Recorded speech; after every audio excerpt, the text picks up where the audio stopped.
राना मोहम्मद शफीक कराची से इलाका पीर महल में आए तो आप भाइयों को बताना चाहता हूं कि इमरान खान ने जब वर्ल्ड कप जीता तो पाकिस्तान कौम ने आज अल्हम्दुलिल्लाह उनको सर पे बिठाया हुआ है।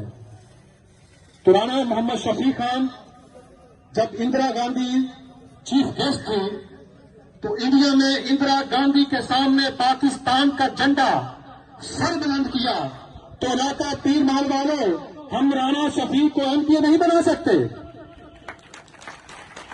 जिसने पाकिस्तान का झंडा इंडिया में इंदिरा गांधी के सामने सर बुलंद किया, ये रिकॉर्ड की बात बोल रहा हूं आप भाइयों को। और उसके साथ साथ जब सड़क की बात हो, राणा साहब अपनी जेब से पैसे लगवा के सड़कें बनवाते हैं। पीर महल से अपना वो कैमरों की बात हो तो 40 लाख रुपया राणा साहब ने आपकी जेब से पीर महल को सेफ सिटी शहर बनाया है।